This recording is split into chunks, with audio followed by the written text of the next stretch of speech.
안녕하세요. 반갑습니다. 국가유공자 길잡이입니다. 이번 시간은 2023년 국가보훈부 혜택 중에서 고엽제 후유 의증 국가유공자에 관련된 내용입니다. 이 내용들을 보시게 되면 고엽제 후유증은 전공상 군경에 소속되어 있어가지고 1급부터 7급까지에 해당되는 내용으로 여러 가지 혜택을 받으실 수가 있고, 고엽제 후유 의증은 또 별도의 혜택들이 있습니다.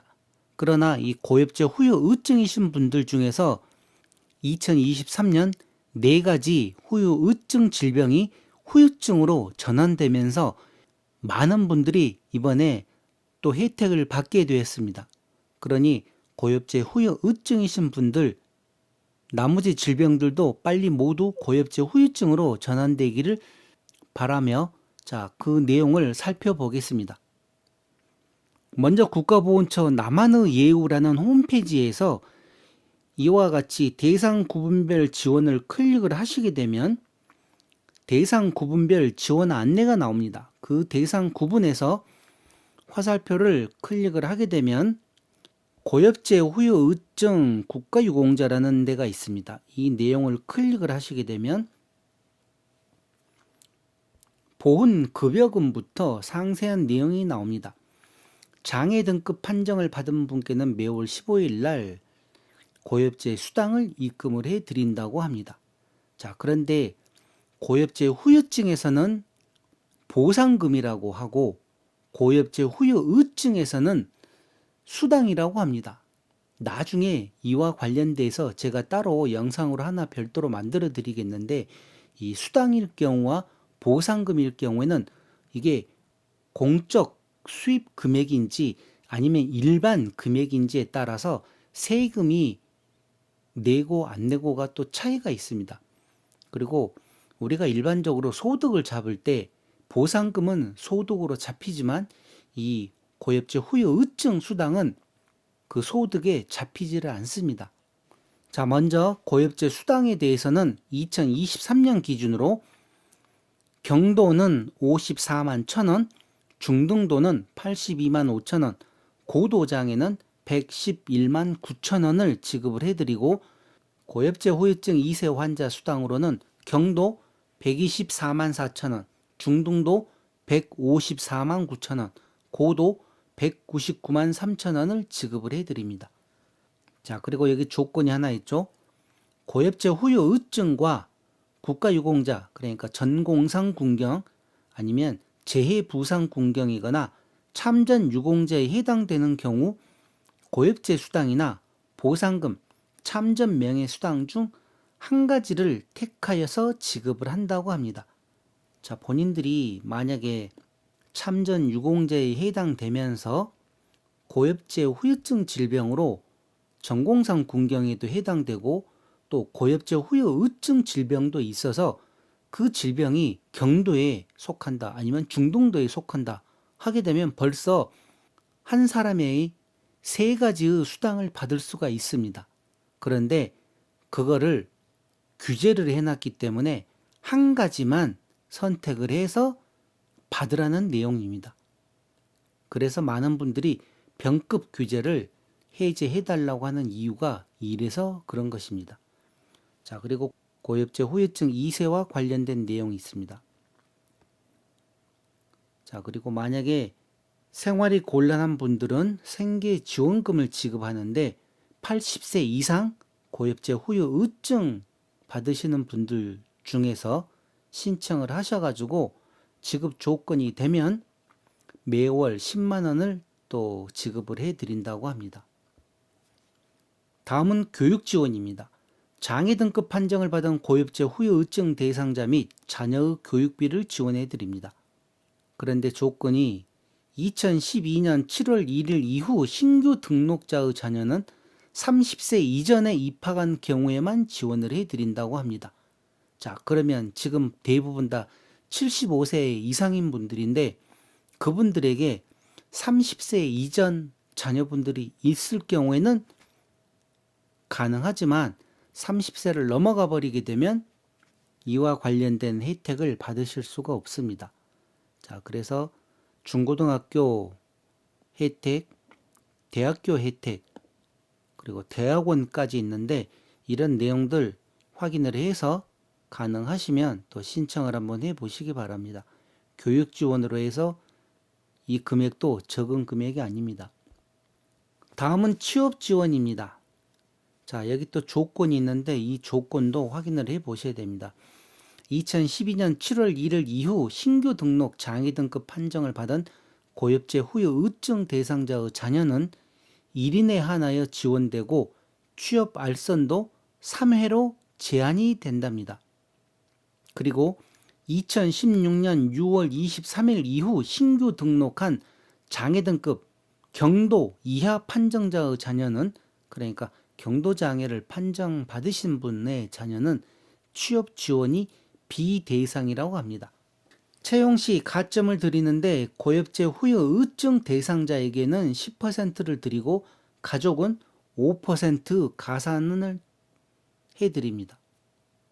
자, 그리고 여기 직업훈련과 관련된 내용들, 수강료 지원해주는 내용도 있습니다. 자, 다음은 의료 지원입니다. 보험병원을 이용을 하시는데 지금 이 내용은 고엽제 후유 의증 국가유공자에 한해서 설명을 해드리는 것입니다. 국비진료, 그러니까 등급 판정을 받은 고엽제 후유 의증 대상자 및 고엽제 후유증 2세 환자는 국비 진료가 가능하는데 등급 미달자는 인정된 질병만 국비 진료가 가능합니다. 2016년 6월 23일 이후 신규 등록된 7급 상위자의 경우에는 상위처 질환에 대해서는 국비 진료가 가능하고 상위처 외 질환에 대해서는 진료비의 10%를 본인 부담한다고 나와 있습니다.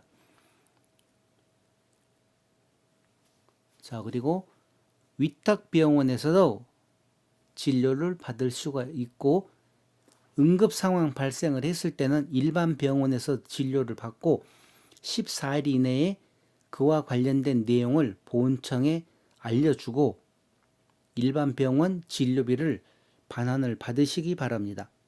그런데 아무 때나 응급실로 들어가서 이게 되는 게 아니라 생명이 위독한 경우, 그럴 때만 이게 가능한 것입니다. 다음은 차량 지원입니다. 고엽제 후유 의증이신 분들 중에서 등급 판정을 받으신 분들, 경도, 중등도, 고도 장애 받으신 분들에게는 지방세, 취득세나 자동차세, 개별 소비세, 환경개선 부담금, 경유차량일 때 도시철도 채권 및 지역개발 사업 지방채 매입이 면제된다고 합니다. 그 대신 조건으로는 2000cc 이하 승용차이거나 나머지 내용은 같습니다. 자, 그리고 만약에 일찍 그 혜택받은 차를 팔게 되면 전액 반환을 해야 됩니다. 주차료 감면도 있습니다. 공영주차장 50에서 100% 할인이 가능하다고 합니다. 통합복지 카드를 이용을 해서 고속도로 통행료가 50%가 할인이 되는데 등급 미달자도 포함이 된다고 합니다. 그러니까 등급에는 해당이 안 된다 하더라도 등록을 하신 분들에게는 고속도로 통행료가 50% 할인되고 모든 차가 아닙니다. 저 면제 조건에 있던 그 차량에 한해서만 할인이 되는 것입니다. 그리고 등급 판정자에 한해서는 LPG 월 300리터까지 리터당 220원을 또 할인을 해드린다고 합니다. 다음은 복지 지원입니다. 자, 노후복지 서비스 지원 신청서가 가능하고 노인 요양시설을 이용을 할 때 만약에 지원 대상자로 결정이 되게 되면 본인 부담의 그 60%를 지원을 해드린다고 합니다. 그리고 보훈 요양원에 입소를 할 경우에 요양급여비 중 급여 부분의 60%가 감면이 된다고 합니다. 그 대신 고엽제 후유 의증 등급 판정자일 경우에 한해입니다. 보훈원에 입소하고 싶을 때는 남자는 65세 이상으로 해서 입소가 가능한데 간단하게 조건이 있습니다. 그러니 이와 관련된 내용들 확인을 해 보시기 바랍니다. 복지타운에는 입소가 할 수 없습니다. 자, 다음은 사망시 예우인데 사망시 예우와 관련해서는 나중에 별도로 영상을 또 하나 만들어 보겠습니다. 너무 내용들이 복잡해서 그냥 한꺼번에 설명을 해 드리겠습니다. 자, 특별 지원은 없고 다음은 기타 지원입니다. 기타 지원으로는 100% 감면 시설과 50% 할인 시설이 있습니다. 그리고 국내선 항공기 30%를 할인을 해드립니다. 보훈 휴양원 및 협약 콘도를 저렴하게 이용할 수도 있습니다. 이와 관련된 내용이 이렇게 상세하게 나와 있고 증명 발급 수수료 등을 면제를 받을 수 있습니다. 자, 그와 관련된 항목 또 이렇게 나와 있습니다. 연말 정산 시 추가 소득 공제를 받으라고 나와 있습니다. 200만 원이 추가로 공제됩니다. 비과세 종합저축 가입 시 소득세도 면제가 됩니다. 자, 이렇게 해서 기타 지원까지 고엽제 후유 의증 국가유공자에 대한 내용을 살펴보았습니다. 자, 지금 이 영상이 15개의 영상 중에서 10번째 영상인데 이 내용들을 보시면 알겠지만 각각 대상별로 혜택들이 다 다릅니다. 지금 고엽제 후유 의증인 경우에는 교통 지원이나 통신비 지원 그런 내용은 또 해당이 되질 않습니다. 그러니 저도 이런 내용들을 보고 한꺼번에 그냥 녹음을 해서 다 갖다가 연결해서 이어붙이기 하면 되는 줄 알고 몇 년 전에 한번 그렇게 잔머리를 썼다가 혼나고 나서는 아예 지금 이번에는 이렇게 하나씩 하나씩 불러드립니다. 자, 어쨌든 이번 시간 국가보훈부 혜택 중에서 고엽제 후유 의증 국가유공자와 관련된 내용을 살펴보았습니다. 지금까지 국가유공자 길잡이였습니다. 감사합니다.